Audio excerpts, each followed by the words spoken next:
Oh, God. Oh, my God.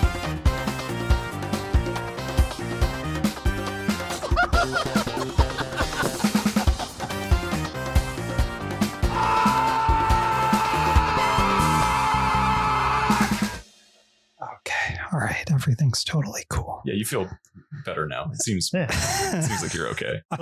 Well, cheers, sir. Oh, God. Yeah, God in heaven. That's the problem. Like, you have to keep drinking it all the way through It's pretty awful. because I can't take this back in my car with me. Why is that ooze colored? Well, I mean, that's how you know it's berry and cherry. yeah. This is honestly one of the worst things I've ever put in my mouth. It's pretty bad. I mean, for somebody who described their like flavor palette as I like Mountain Dew and would like to get drunk, this actually That feels was pretty on point. That was myself as a teenager. I mean, come on. Fair enough. I didn't know things. Are you saying you're too good for Boozy Mountain Dew. Buzzballs, berry cherry limeade. No, it's not that I'm. I couldn't think of a name of a drink that combines Mountain Dew and like liquor. I think it's just Mountain Dew and vodka. I thought it was whiskey. I don't Vodka know. Dew? I don't drink really soda. know. I'm not sure. Wait, It all sounds bad. You never drank soda? No, I did growing up, Okay, but I don't now. I mean, that's the thing. I was a teenager, and the idea was I liked drinking Mountain Dew because I was a computer idiot, and I'm very on record as being a Surge guy myself. yeah. Yeah. Those commercials spoke to me.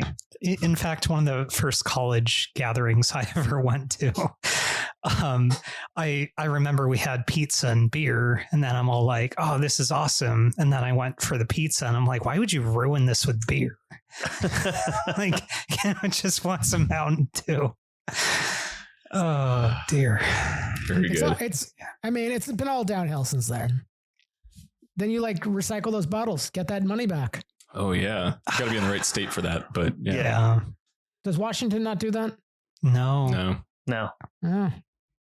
We just do the moral version. They shame you if you don't recycle. It's true. Yeah. Well, we also don't have to pay a deposit on the cans and bottles. There's so that too. But we do have to pay sales tax. Yeah, we're not having to pay a guilt fee. We just recycle because we can. No, I mean there is. I mean, there's the sugar tax. Sugar tax. Well, that's sugar tax. That's a fat tax. That's because our fucking kids are all fat asses up here. Or, well, really, that our state has chosen to do something about it. Mm-hmm. By taxing the poor. Yeah, basically. Yeah, they shouldn't be drinking so much fucking sugary drinks. Yeah, they should be drinking beer instead. Rich people pay the tax too, but they can afford liposuction and Ozempic. Oh dear. God fucking damn this. Yeah, well, you just have to drink another half of that ball. Yeah. This ball is mostly you because I drove and I'm responsible. We'll Speaking see. of responsible driving. No. Oh yes, right. This That movie starts movie off thing. fucking strong.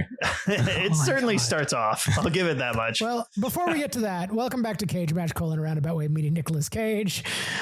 We were never going to get to a good segue, so I'm just doing it so we can get this over with. I'm your host, Sean. Oh, we had a good segue. Peter did it. That wasn't a segue. He just started talking about the movie. We were talking about bad driving and safe driving, and then the movie is part of that. That's the segue. Yeah, it They starts don't know off what with movie we're talking driving. about. You're just talking about nothing now, as far as people are concerned. For now. May I say it doesn't quite start off with driving. The Shut up! And my co-host Nix. Oh Jeebus. and our producer. We're Nix. Peter, hello. Why is this and our happening? guest.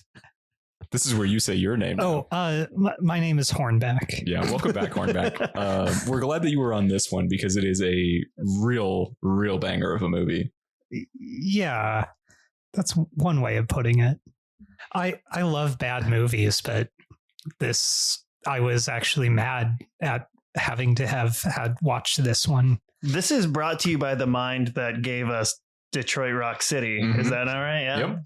And he was an executive producer on Willy's Wonderland. Yep. And The Chase with Charlie Sheen. Oh, yeah, that's right. Oh, he helped produce Willy's Wonderland? Mhm. So he's like 1 for 3. Yeah. Cool. You guys actually did research on this piece of crap? I looked at IMDb for like 20 seconds because I was bored watching it. I was curious about it because like a movie like this is weird because clearly he's tied into the scene because it is filled with cameos, right? Mhm. I mean, like there aren't that many actors in this movie total, and most of them are celebrities for like a few minutes at a time. Like that's impressive. Do you think that's him being tied in, or is that like the producer that egged him into or like encouraged him to write a It's a good teen question. I mean, he must be tied in somehow. It's still just too random that you would get that. 'cause he was only 19 Right. when he made What? this. Yeah. Oh. Yeah, he was 19 years old and he was asked, like approached by this producer. He's like, "Hey, do you have a script for a teen comedy?" And he's like, sure bet I do. And then he went home and wrote this over a weekend. Sounds right. This is like a 48-hour crank out. For those of you listening, this week we're discussing the movie Never on Tuesday by director Adam Rifkin. Yeah. I'd recommend it on Never on Any Day. I think I'm the only one who actually enjoyed this because it's a big piece of shit, but it is pretty fun. No, I mean, I shockingly enjoyed this film. But before we get to that, Nick, I don't care which Hi. one. What happens in this film? Okay, so it's a movie starring 2 morons, Mhm. and they are Who are those morons? Matt and Eddie, I believe are their names. Correct. I mean, what are the And, actors' names? I Do your don't research. know. I don't care. Andy Lauer plays Matt and Okay. Peter Berg plays Eddie. Not that it matters. They are Yeah, nobodies. I don't know who these people are. Okay, so it kind of opens with something that I've in my late teenage years found myself thinking, which is like, I'm not getting laid, therefore it's not me that's the problem, it's where I am. And so they're like, well, we should just go to where the hot chicks are. Mhm. So they're watching this homemade creep shot thing on a beach somewhere in California. And then they get it in their head that, oh, we're not losers. We're just in the wrong place. So we got to go to LA where there are many hot chicks and we'll have all of them all of the so time. much tail. So much I tail. like how your solution to that was to go to Seattle. I mean, yours was to go to Portland. I thought going to the big city would help. I didn't go to Portland because I didn't come to Portland for chicks. I came to Portland to get away from you guys. There you go. So anyways, they're like, let's go to LA because we don't have jobs or something. And then they start driving out that way. Home dude is like totally obsessed with his hair. And then It's just 2 bros jerking each other off in a car. yeah, You know, it's like, basically. And then they start like getting all distracted, yeah, you do. driving all over the road, crash into some like poor lady who we find out is the titular Tuesday. yeah, titular Tuesday, which by the way, may I just say, Tuesday is not the name of a person. It's not a person's name. No. It's not a person's name. Why? I am so mad that they would do this. like Wednesday. Okay. We've got Wednesday out. Well, That's fine. I accept yeah. that. Gal Friday, that's a name I've heard. Sure. They only did this so they could say Never on Tuesday is the title, but like it's not the name of a freaking person. And This is definitely a thing where they had like someone had copyrighted a title name and they needed a movie to go with it. It definitely smacks of that. I mean, Yeah. it's a Yeah, weird it could choice be. just in general. yeah. So anyway, they hit this poor lady. They think they killed her, but it turns out they don't. I mean, they meet up as they're trying to do insurance stuff, and they find out she's a lesbian, but she's a really hot lesbian. So, you know, we don't even have to go all the way to LA. We've got like this hot chick right here. So therefore, you know, we should just put the moves on and we'll definitely get ultra laid. Right. Because she just hasn't had that good dick. Yeah. Yeah. And obviously these guys are the ones to do it. No one else but them. So, Well, Eddie's got great hair. So their cars are both pretty fucked in this accident that they totally caused by being morons. So they're stranded in the middle of the desert. They make absolutely zero effort to, survive. And weird encounters happen. They're really weird encounters. Eventually, kind of the entirety of this movie. Yeah. So, but eventually they realize they're not going to turn her straight, and also she befriends them, and bad things almost happen to everyone. It really seems like, but eventually they get on a tow truck, and that's the end of the movie. Literally nothing happens in this total piece of crap. If it were the 90s, early 90s, and I just was flipping channels and I caught this movie somewhere in the middle, I would have assumed the channels that had softcore porn that occasionally for 2 days became available, like Cinemax or something. I would have assumed that's what this was and would have watched the entire thing for the hope of some nipple. Yeah, which there was. Yeah. Yes. We're keyed in. We know what's up. My initial text to Peter when I started this film was oh joy, a sex pest film. Quickly followed by, I'm not unconvinced I'm watching a porn. Yeah. It was close. Yeah. I mean, God, there's so many freaking stupid scenes in this, but I just absolutely love how clueless these guys are. And overall, it honestly hit a little close to home. These guys remind me of kind of myself and a college buddy I had trying to figure out how to get laid. And I'm assuming you identify as Eddie in this, correct? Good hair, boning all the time. Very even keeled and not worried about anything ever. Mm-hmm. Oh yes, definitely chill. Yeah, not the clearly on the spectrum man.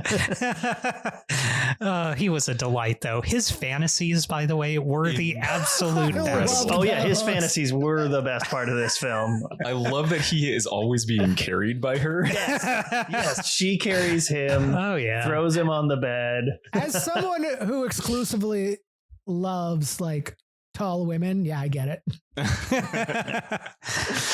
His second fantasy was my favorite. Is that the dinner party? That's the dinner yes. party. My God, where he just picks up the turkey and starts tearing into it and spitting on everybody that's there. Okay, I honestly, everything about this scene was totally amazing. He starts insulting everyone, and they're not hot chicks. Wife. Yeah. And they're totally down to be yeah, I guess we're ugly. We're in earshot, but And Eddie, you've got the ugliest wife of all. And to be fair, she is a pretty ugly lady in this. But then Matt is all not like my Tuesday. And then this Tuesday lady's all rawr, yeah, we're gonna fuck on this turkey carcass. and then in the midst of their passion, this candle starts going flying. They're literally burning down their house in this fantasy. That's how hot it was. Yeah, I mean, there's also definitely a joke about stuffing here. Okay. God damn it. Gross. No, I've had to be normal all day. I was at a proper work function, so let it out. Yeah.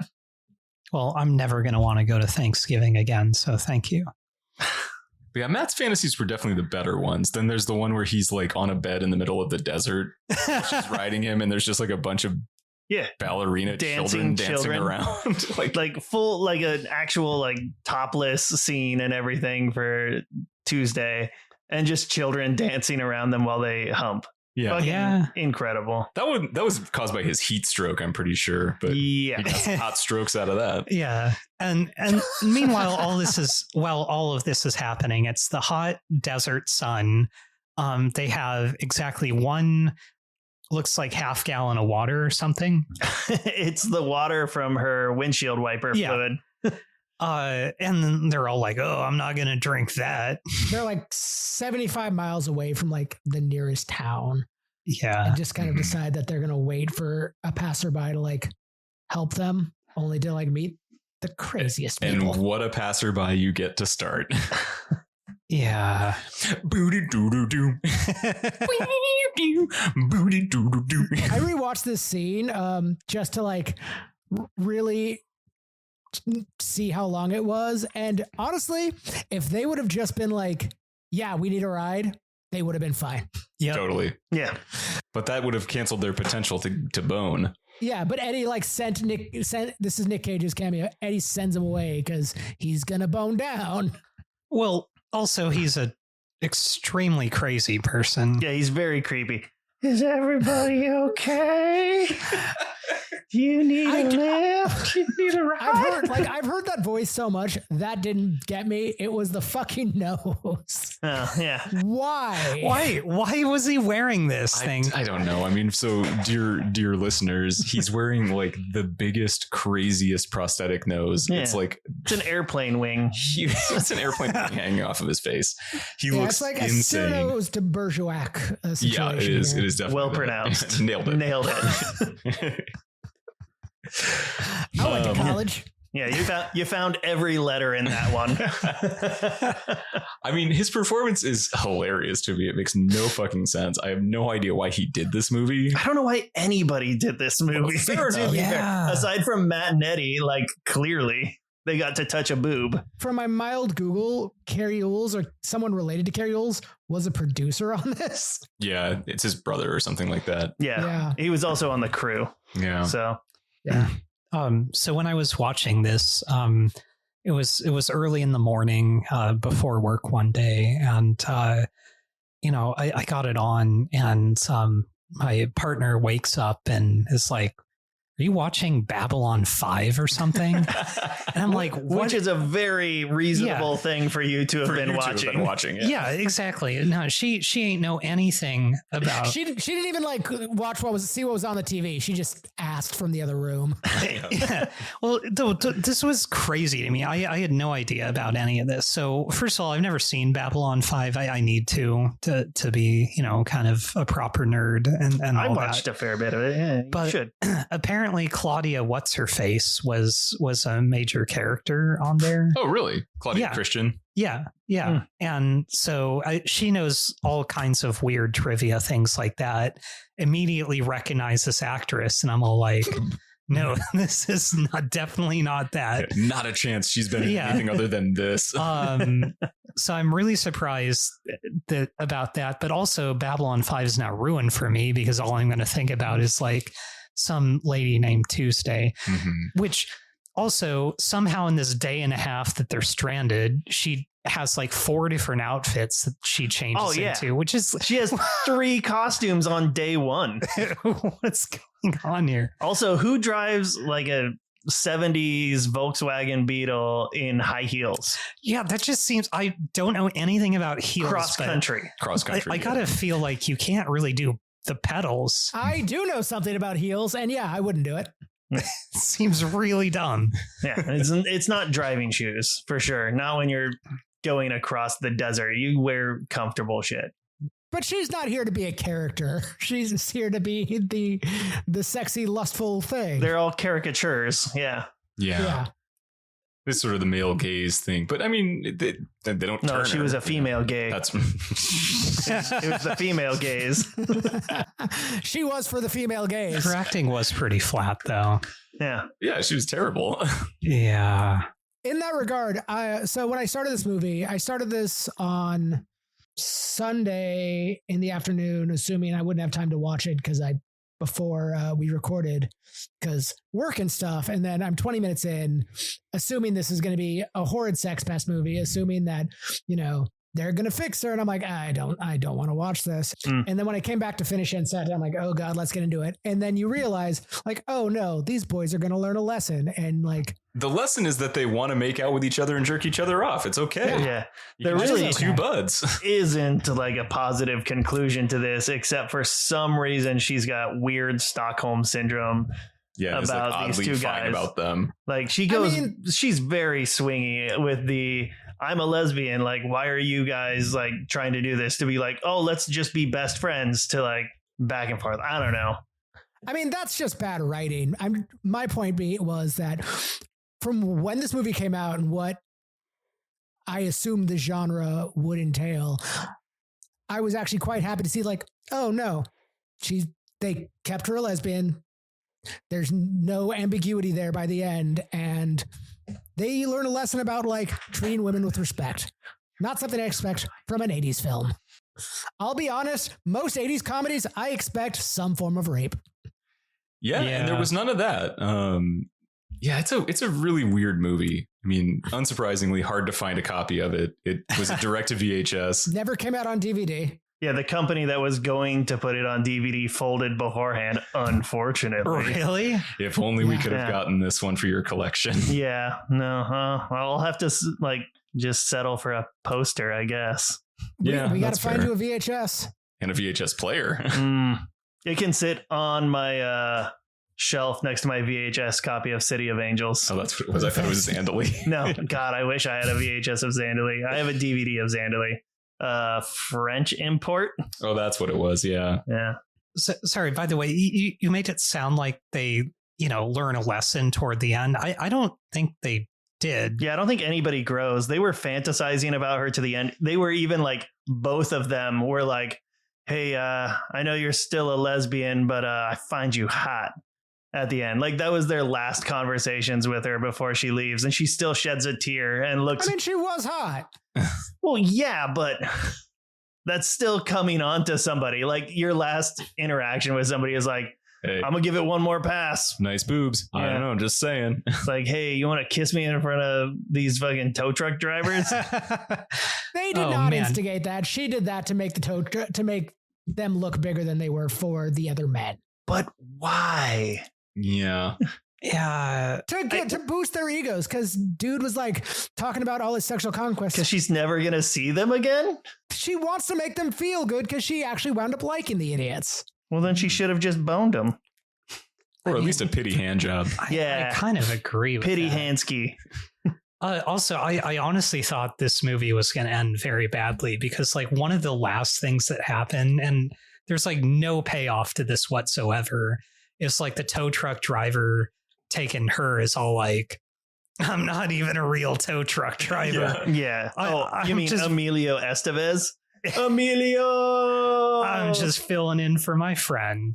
Yeah. And I'm like, I honestly thought that was going to be a plot point, but nope, no credits. Yeah. What do you guys think of the music in this movie? So I rewatched it today after work, and I was struck by the fact that there is no music leading into the film.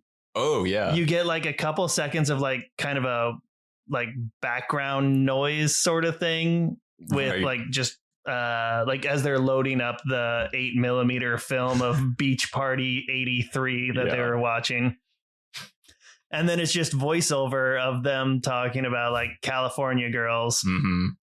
And you don't get any music until like it's as a into driving the movie. Yeah. I'm a girl watcher. I'm a girl watcher. I forgot about that. Yeah, it was very subtle. Again, why I thought this movie was going to be much worse than it actually was. Yeah. I mean, it's not good. Let's also remind everybody it's not a good movie. Yeah, 100%. You do not need to see this movie ever. I think it was on IMDb or Wikipedia or something, but I thought it was interesting that they had such a low budget. They had to shoot it all on like film stock extras. Oh yeah. On just the ends, shorts or whatever. Shorts, yeah. So like they had to cram scenes as much as they could because they were going to run out of fucking film. Yeah. Which, good on them. Like keep it tight. No a lot of cool indie films get shot that way. Sometimes if you've got something that needs to be out in the world, you do what you got to do. And sometimes, I mean, if you're going to make this movie, you do what you got to do. Yeah. It did give us 27 seconds of Nicolas Cage. Yeah. And that voice really, it did work for me. Yeah. No, just his weird pervy expression as Eddie's like, no, we're okay. And he's like, yeah, looking down over his nose. It's great physical comedy for our audio podcast. Oh yeah, no, this is the one that we're gonna actually make a video version of. Yeah, I repurposed the toilet cam just for this one. Baby, here we go. What did we think of? What did we think of the rest of the cameos? Yeah, so I mean, next one up is Lucky. Yeah, Lucky Larry from Lucky Larry Lupin. Yeah, yeah. So played by Gilbert Godfrey. which it just felt like such a ripoff from Gremlins, but it's fine. I mean, it's over fast enough, which is more than I can say for Charlie Sheen's, which just kind of dragged. That one does drag on a little too long. Yeah. But Gilbert Gottfried is Gilbert Gottfried. I mean, you get what you get. So also, Charlie Sheen at his most like just puffy faced drug addled. Oh yeah, no, he was definitely upset that he hadn't done coke that day. Like he was like, I've been doing coke for 18 days straight. I'm full of tiger blood, and here we are. I think what's the text I sent you guys? Like, does anyone else get the feeling that Charlie Sheen just stumbled onto the set and they left the cameras rolling? Yeah, I do have to say though, I think that the across the eye face scar is the most badass scar that you can get. Yeah. How do you? And he had like the glassy, milky eye from like the thing. And then he says a bunch of terrible things. Really horrible shit. I mean, it was the late 80s, but yeah, it's rough.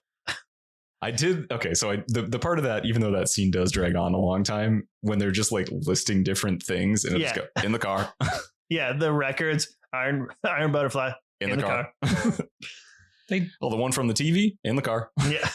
They didn't have to go through everything. He wasn't looking. So yeah. Charlie Sheen is like, Charlie Sheen drives by and like immediately just pulls a knife, takes the nerdy one hostage, and like just starts demanding they like put all their good stuff in his car, including the for-purpose brush that they bought from Lucky Larry Lupin earlier. Yeah. Yeah, and Matt's menorah. It's like, in the just car. Whatever, in the car. Oh, God. Yeah. Okay, and then after that, it's Judd Nelson as the cop with the like Hitler stash. That was I think that was my favorite of the cameos, Nicolas Cage aside. Yeah. Like he was great in that. He was insane.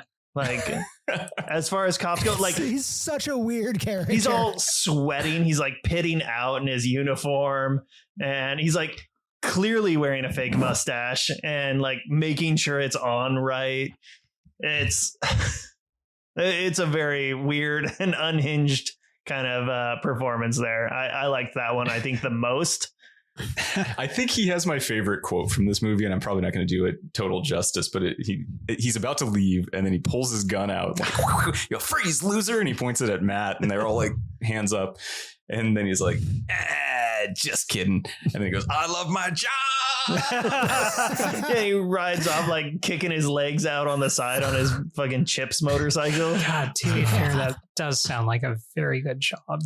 Fucking with random people who are stranded. Yeah. Oh yeah, being a cop and having total immunity for all the shit you do is, absolutely, I'm sure, great. Literally a license to murder. Oh my God. We're doing favorite quotes. Like there's one I just can't ignore that just really I absolutely loved. And that's about 2/3 of the way through the movie when Matt finally realizes that, they're actually in real trouble, which took way too long. He starts freaking out, and then he says, "I'm no ding-a-ling, not me." God damn it, you took my quote. I'm like, first of all, you are a ding-a-ling. Yeah. I mean, can we agree that like of the main characters, Matt is the best one? Oh yeah. So my quote, like we're just getting into it now, is there like Eddie is blaming Matt for everything, and he's like, "Oh, good. I guess Lou Gehrig's disease is my fault also." It's like, way to just pull out Lou Gehrig's disease. It's a good one. You're not really going to offend anyone. Well, since Hornback stole mine. Yeah, because I do love my other one is just when I think it's right after that Matt's just there playing with like this like really old Batman toy, and she's like, "No, Batman!" I love when like the action figure falls off the door, and he's like, "Oh no, Batman! The Riddler's gonna get away!" But he's just like silently in the background doing this, like he's not the focus. He steals the focus, but I mean, you think about like having to shoot on these film shorts and everything, and they like chose that was worth. Yeah, that's worth going stock. In. Yeah, that's great. I mean, there's a lot of things they don't do, like seek shade, or like they do throw a football. Yeah, conserving energy. The first thing they do is play a game of catch. Mm-hmm. Yeah. No, the first thing that happens is they have the picnic too. She has a costume change, and then they play football. Oh yeah, and the picnic. What does Matt say about the kiwi? He's like, it looks like a hairy turd. I thought it was a hairy ball or something. No, I think he said it was like, it looks like a turd with hair. He had never seen a kiwi. Yeah, well, yeah. Ohio, right? All right. Get ready for California, boys. They're screwed when they get there. Nah. Yeah, with all that pussy. Yeah. A different lady every night. Good one, Johnny. I love their logic. There are no ladies in Ohio. Right. All of the ladies are in LA. Well, California's got so many good looking babes, they're spilling out into all the surrounding states. Eddie taught me that. The surrounding states being like Nevada, and Oregon. It kind of seems like you guys liked this film. It was really atrocious. So like normally when I'm watching a movie, especially if I'm going to talk about it or whatever, try to watch it twice or maybe even 3 times. So I made it through all the way once, and then I just started fast forwarding through the scenes the second time I watched it, trying to see, did I miss anything? Was there anything even remotely subtle? Nope. It was like a true story to tell? No. No, I mean okay, did I miss something? Right. Was there some cinematic gold happening somewhere on it? No. So I did rewatch it a second time, just like in a quick speed run, and there was something that did, like, there were a couple times where I laughed again, and there was one in the ugly wife scene where Eddie's ugly wife kisses him, and then his hand does this spasm thing. Oh my God. Yeah. Yes. All right. That's totally it was pretty good. And I hadn't noticed it the first time. It was like, oh man, that's funny. Like, that's a funny little touch. It's not good acting. It's not good anything, but it's something I didn't catch the first time. So no, I definitely, God, I hate that we all kind of watched this twice. I watched it at normal speed twice all the way through today, and it loses a lot. Once you've heard the jokes once, the jokes don't get a second laugh. Like, that's the problem with it. It's like you watch it the first time and you're like, oh, I'm going to laugh at this because I can't believe I'm watching this. Then you watch it again.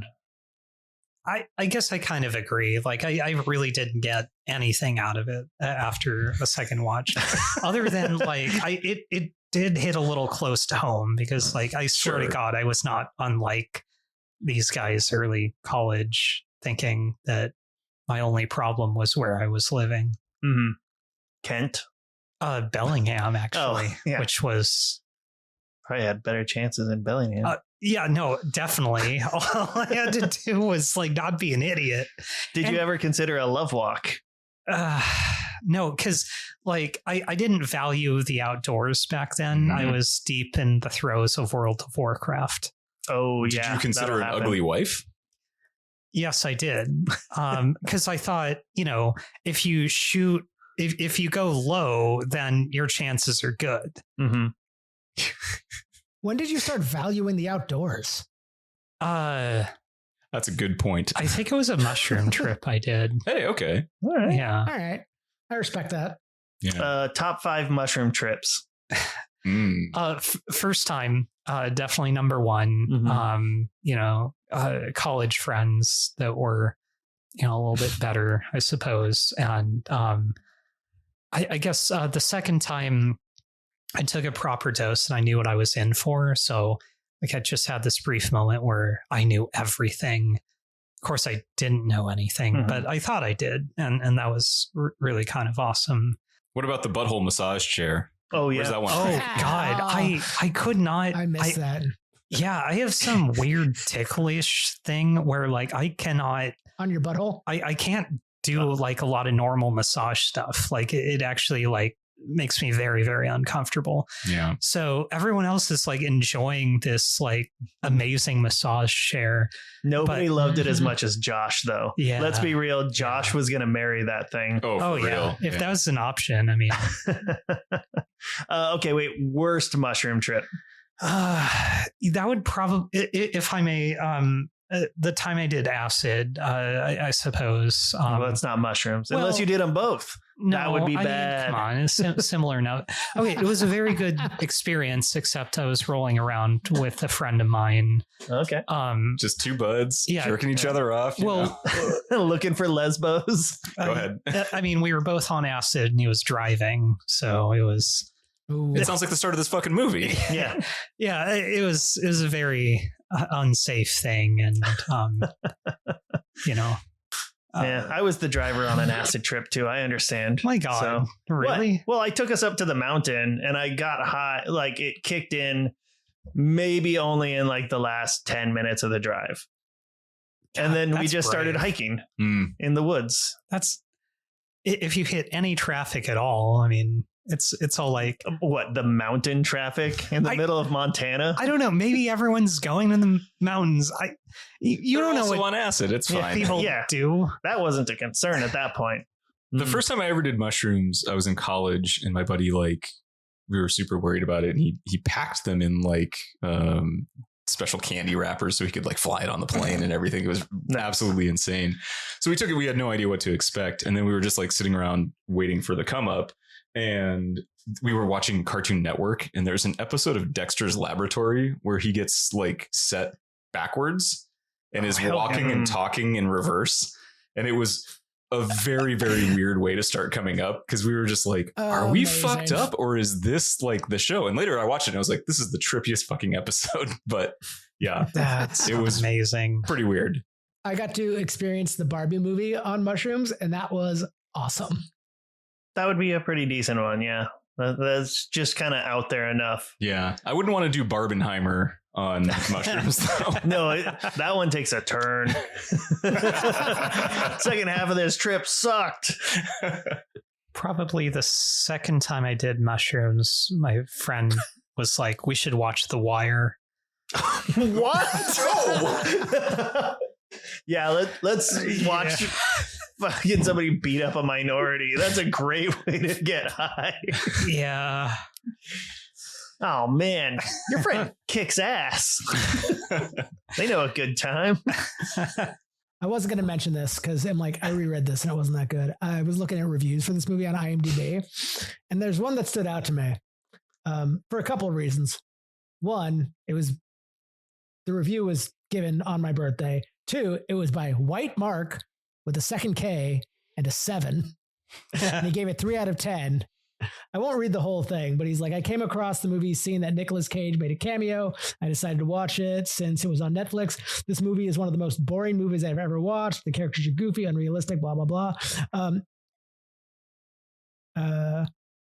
So keep away from this movie unless you want to come for the cameo appearances. Nicolas Cage and Charlie Sheen. Generously give it 2 out of 10 because of the cameos. He gave it 3 stars. Huh. Good job, White Mark 7. Yeah. White Mark 7. White Mark. So White Mark 7 reviewed it on your birthday this year, or of what year? No, like 12 years ago. Oh, okay. When did this movie get made, by the way? I mean, 88, but it's it was a direct to VHS sort of situation. So we actually did things a little out of chronological order accidentally. So we should have done this one last episode, but whatever. We talked Italians in a different bad movie. Yeah. Yeah. So, yeah, I mean, I don't think there's much else to say about the movie itself. Cage Grid. Phenomenal performance by Nicolas Cage. Terrible film. Top 10. Yeah.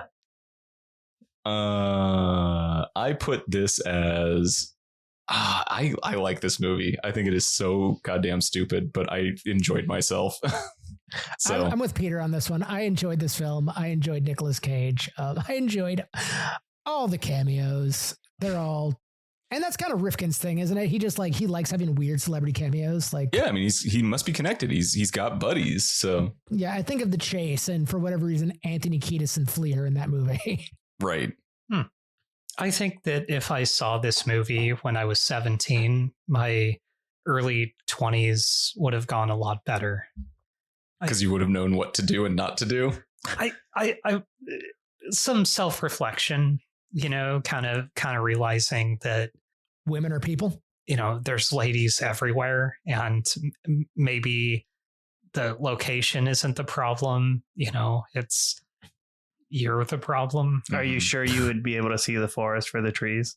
We can help you with this, Nick. You're the problem. I know. Telling you, ugly wife. That's the trick. Yeah. There's an old song that's about that. It's like, if you want to be happy for the rest of your life, got to make a pretty woman your wife. But from my personal point of view, get an ugly girl to marry you. Because ugly girls don't cheat on you. Oh, okay. I can't remember who sang that song. Sounds like it would be a Randy Newman. It is not a Randy Newman, but it does seem like it should be. Someone get out Shazam. Peter, do it again and see if it makes it. There's no chance I will ever sing a song that Shazam will think is the song. I guarantee you. I want to know what Shazam thinks it is. That's the game. So that's never on a Tuesday. I really just wish that I watched something else, to be honest with you. Well, you didn't. You watched this. Thank you. But we're glad to have you on. Well, yeah, it's sort of good to be here. Let me top you off. Yeah, you need a little more buzzball. Oh, dear God. We're going to get into a second recording. Yeah, we actually weren't recording yet. This is the warm up. We do this with everybody nowadays. Yeah, you got to crack one buzzball before you can do the real recording. Can I top you up? Please. Yeah. Let me tell you what I really think. These are laced with mushrooms too. So Yeah. Watching you guys do this to yourselves. I'm so glad I'm not there. What are we watching next, Peter? Next I think is Amos and Andrew or Firebirds. I don't remember off the top of my head.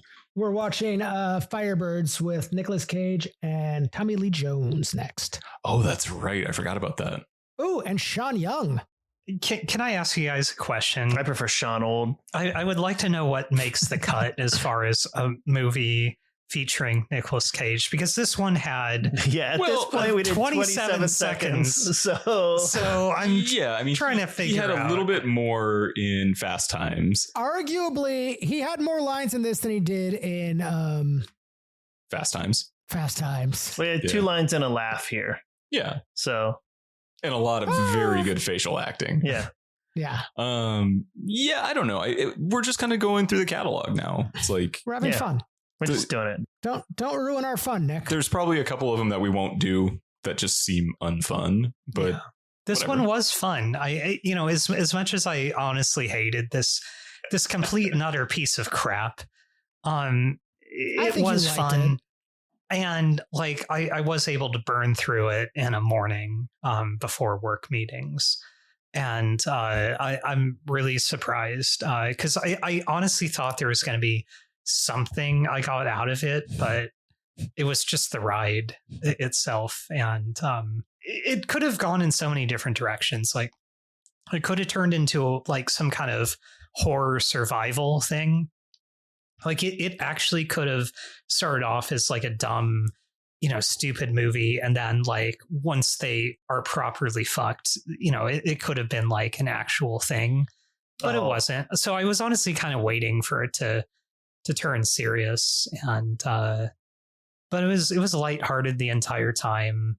From my end of things, the takeaways are never go anywhere outside of cell reception. Mm-hmm. And why drive when you can fly? And never on Tuesday. Yeah. And also, just don't do things on Tuesday or meet ladies named Tuesday. So wait, never drive anywhere outside of cell reception like 1988. Yeah, don't drive to 1988. Yeah, obviously. it's not going to work for me. Pretty good advice. Well, I don't know what people did back then, but they died in the desert. Yeah. It would have been cool if it took a Beavis and Butthead Do America turn. Mm-hmm. I would have liked a nice acid or mushroom trip music video. Yeah. That would have eaten up at least 5 minutes. They could have found some. You could have replaced Charlie Sheen's most of his scene and had that instead. Yeah, you could have had Charlie Sheen just dosing them and have animated Charlie Sheen. Yeah. Because obviously it would have to go animated at this point. In the car. Yeah, in the car. They don't have budget for animation. This movie was written over a weekend.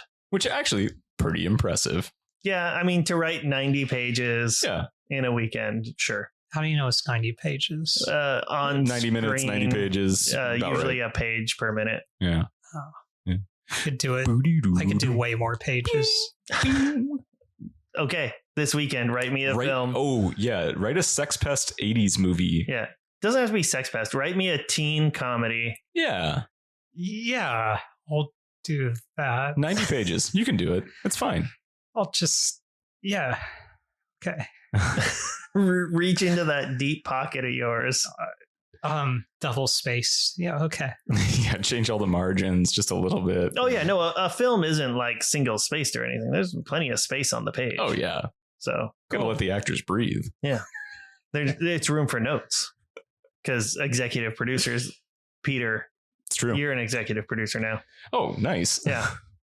I have invested money into this, so I probably am. You do have the good chair. Yeah. I mean, this is the worst chair. I give my guests the better chairs because I'm a good producer.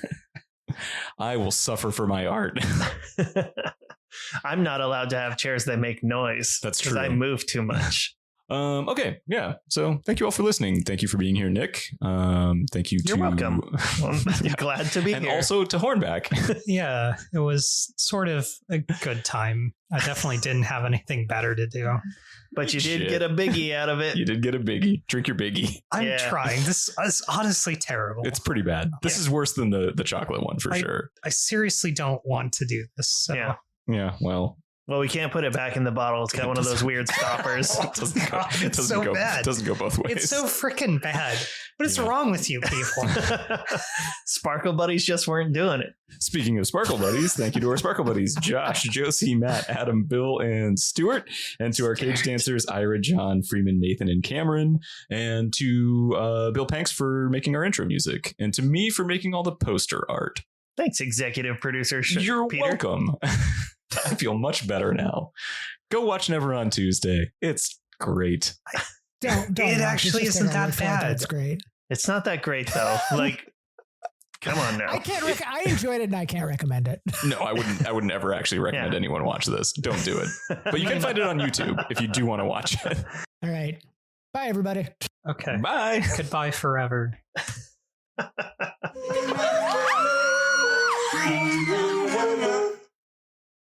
Bye.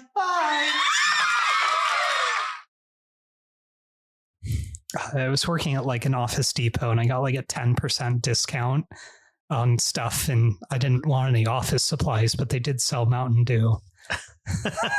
So you got like 10 cents off every Mountain Dew 20-ounce bottle you bought? I mean, when you're getting paid $7 an hour, that's kind of a good deal. That's true. If you buy enough Mountain Dew, you save $1, and that's worth it.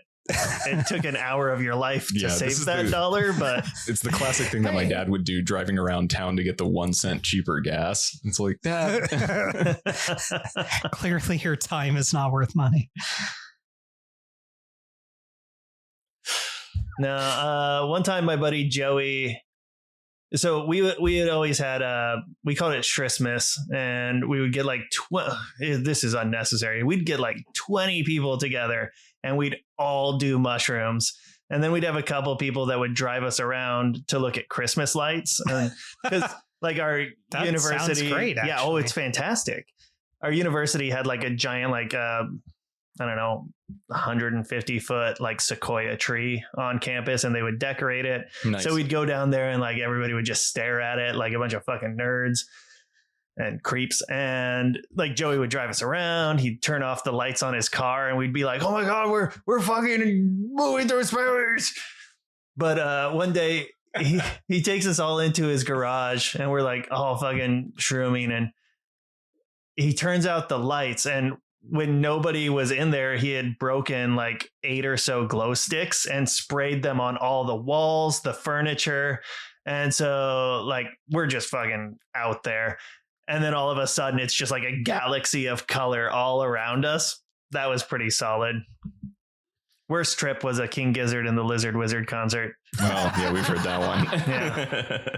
That opener was just so bad. They ruined my whole trip.